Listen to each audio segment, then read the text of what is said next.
Hi guys, Arjun Rishabh back with another video. आज हम बात करेंगे एक चीज के बारे में जो है सीटीसी और इन हैंड। आपको पता है वो शर्मा जी का बेटा का चीज काफी साल से चला रहा कि शर्मा जी बेटा को तो इतना सैलरी का ऑफर मिला, इसको इतना सैलरी का ऑफर मिला। तो आपको असलियत सैलरी का ऑफर क्या होता है उसको समझ आता हूँ।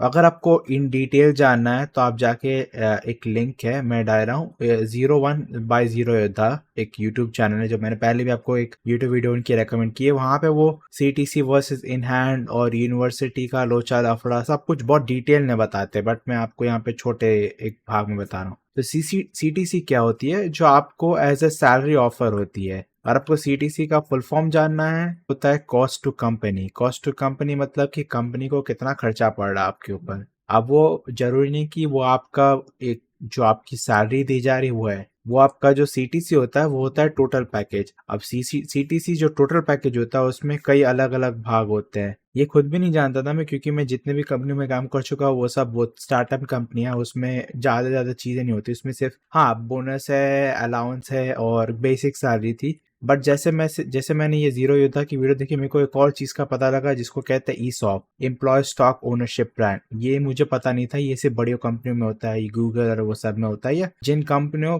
नेटवर्थ ही बहुत ज्यादा होती है तो उसमें ये सब होता है। बट जनरल सीटीसी में अगर आप जानना चाहेंगे, वो आपकी बेसिक सैलरी है, एचआरए है मतलब होम रेंट अलाउंस है। अगर आपको बाहर जाके इनवाइट किया जा रहा है तो आपको एचआरए मिला जाएगा जो कि होता है हाउस रेंट अलाउंस। फिर आपको डियरनेस अलाउंस है जो आपको मतलब रिटेंशन अलाउंस है जो भी बोलते हैं उसको। डियरनेस अलाउंस हो जाता है कि आपको थोड़ा खर्चा पानी में मदद कर जाता है, बेस्ट लाइक अलग अलग उसके लिए होता है, मतलब सेक्टर के लिए डिपेंड करता है कि आपको डियरनेस अलाउंस और वो सब मिलेगा कि नहीं। फिर बोनसेस आ गया, एम्प्लॉयमेंट प्रोविडेंट फंड हो गया, फिर ग्रेचुटी हो गया, मेडिकल इंश्योरेंस हो गया, और अलग अलग पर्क डिपेंडिंग ऑन बहुत सारे फैक्टर्स है। कुछ कुछ जगह में आपको जैसे कि लैपटॉप दे दिया, मतलब एक जो डिवाइसेस देते हैं वो सब भी देते हैं, वो सब भी उसमें आपके सीटीसी में काउंट होता है। तो अगर समझो कि आपको सीटीसी दे गई है 3 करोड़ 4 करोड़ की, वो भी बहुत फैक्टर्स में डिपेंड करती है, ठीक है। जैसे कि समझो कि आपको या तो फॉरेन बुला लिया, वहां पे अगर सीटीसी 3 करोड़ है तो वो आपका मिडिल क्लास ही है वहां के लिए, क्योंकि वहां की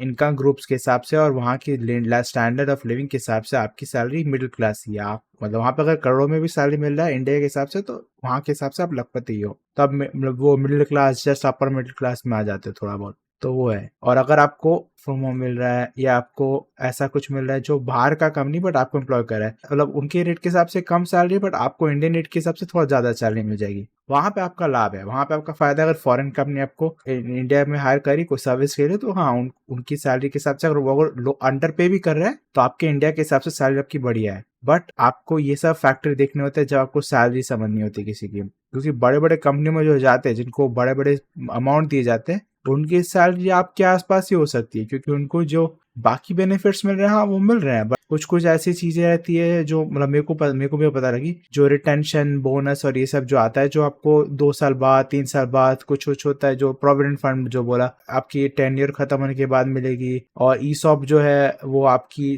जो कंपनी में आपको एक शेयर या हिस्सा मिल जाता है, जो आप कंपनी के साथ बढ़ोगे तो आपको मिल सकता है। और कंपनी अगर बैंकरप्ट चली गई तो GGWP है भाई आपका, मतलब आपका गेम ओवर बेसिक। तो वो सब फैक्टर्स है जो आपको कुछ कुछ चीज़ें, तो जैसे कुछ कुछ सैलरी और कुछ कुछ चीज़ें जो रहती है वो लॉक रहती है कि आपको 2 साल बाद में मिलेगा जब कॉन्ट्रैक्ट खत्म हो जाएगा, या आपको 5 साल बाद मिलेगा, या आप जब कंपनी को एग्जिट करोगे तब मिलेगा। और उस पर भी मल्टीपल फैक्टर्स है, अगर आपको निकाल दिया गया तो नहीं मिलेगा, अगर आप रिटायर हो गए तब मिलेगा। तो बहुत सारे ऐसे फैक्टर्स है और बहुत सारी ऐसी चीज़ें हैं जो आपको मिलेगी नहीं मिलेगी श्योरिटी नहीं है। तो आपकी जो बेस सैलरी रहती है, इन हैंड सैलरी रहती है, बहुत कम हो जाती है, चाहे बड़े कंपनी में काम करो छोटी कंपनी करो। हाँ आपको नाम मिल जाता है कि हाँ भाई मेरे को गूगल में नौकरी मिली, मेरे को टेस्ला में नौकरी मिली, मेरे को यहाँ नौकरी मिली, वहाँ नौकरी मिली, बट जो सैलरी की रियलिटी है ना वो बहुत लोचेदार है। तो अगर आपको वो सैलरी की लोचेदार चीज़ों को समझना है तो जाके आप 01 की जो वीडियो है जाके देख सकते हैं, लिंक मैंने डिस्क्रिप्शन में दे दिया है। बट ये मेरे को आपको बताना था कि आपको जो शर्मा जी के बेटे का सैलरी जो दिखता है ना, वो अच्छी सैलरी नहीं होती है, वो सीटीसी होती है। सैलरी बहुत लोचेदार होती है कि कितना मिल रहा है, कितना मिल रहा है, और कई बार तो नहीं भी मिलता है, वो भी